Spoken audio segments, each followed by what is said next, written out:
दक्षिण अमेरिका का एक देश पहाड़ों, खनिजों और संस्कृति से घिरा हुआ पेरू, लेकिन आज ये अपनी खूबसूरती नहीं बल्कि बारूद और विरोध के धुएं से घिरा हुआ है। राजधानी लीमा की सड़कों पर लोग सरकार के खिलाफ उतर आए हैं। हाथों में झंडा नहीं है, गुस्सा और उम्मीद दोनों है। नमस्कार दोस्तों, एजुकेशन क्लब में आपका स्वागत है। मैं हूं पवन मिश्रा। आज हम पेरू की बात कर रहे हैं। पेरू में हो रहे प्रदर्शन के बारे में चर्चा करते हैं।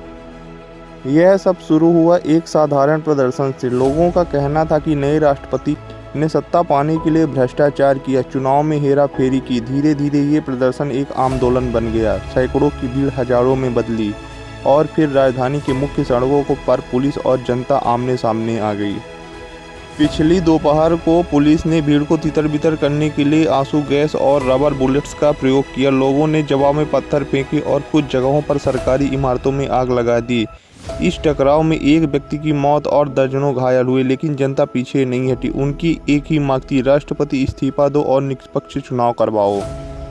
यह पेरू में पहला विरोध है, इसका जवाब है नहीं। पेरू की राजनीति हमेशा तूफानों से घिरी रही है। पिछले 10 सालों में से देश में 6 राष्ट्रपति बदले गए। हर बार या तो भ्रष्टाचार या लोकप्रियता की कमी या सेना की दखलंदाजी ने लोकतंत्र को हिलाकर रख दिया। कुछ नेताओं को जेल भेजा गया, कुछ विदेश भाग गए और जनता हर बार नई उम्मीद लेकर फिर सड़कों पर उतर आती है। पेरू कोई छोटा देश नहीं है, ये दुनिया के सबसे बड़े कॉपर उत्पादकों में से एक है। कॉपर से लेकर लिथियम तक ये देश वैश्विक उद्योगों के लिए एनर्जी मेटल का हब है। इसलिए जब पेरू में स्थिरता आती है तो इसका असर सिर्फ उसके नागरिकों पर नहीं बल्कि वैश्विक अर्थव्यवस्था पर पड़ता है। इसके चलते तांबे की कीमतों में उछाल आ जाती है, विदेशी निवेशक पीछे हटने लगते हैं और आम जनता को महंगाई का सामना करना पड़ता है।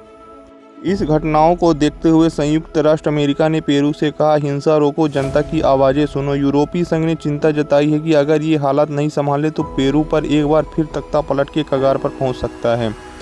लीमा की सड़कों पर आज भी रात भर नारे गूंजते हैं, हम बदलाव चाहते हैं। लेकिन बदलाव की इस लड़ाई में हर किसी के दिल में डर भी है।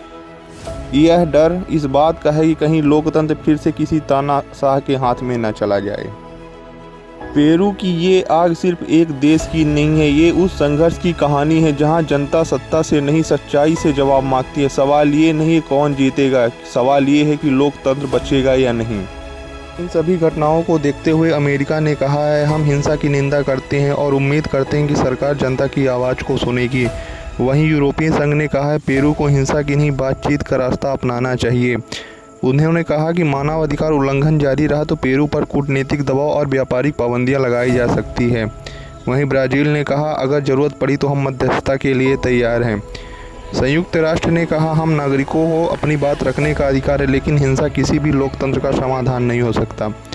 चीन ने भी अपनी प्रतिक्रिया दी है। चीन ने कहा, हम पेरू की स्थिरता की चिंता है और हमें विश्वास है कि सरकार हालत पर नियंत्रण कर लेगी। जबकि रूस ने बयान दिया है कि यह पेरू का आंतरिक मामला है, लेकिन रूसी विदेश मंत्रालय ने यह कहा है कि हम बाहरी देशों द्वारा पेरू की राजनीति में दखल को स्वीकार नहीं करेंगे। रूस का इशारा साफ था, वो अमेरिका को चेतावनी दे रहा था कि वो इस संकट में लोकतंत्र के नाम पर दखल न दे। अगर ये वीडियो आपको पसंद आई तो चैनल को लाइक, शेयर और सब्सक्राइब कर दीजिए। मिलते हैं नेक्स्ट वीडियो में, तब तक के लिए जय हिंद।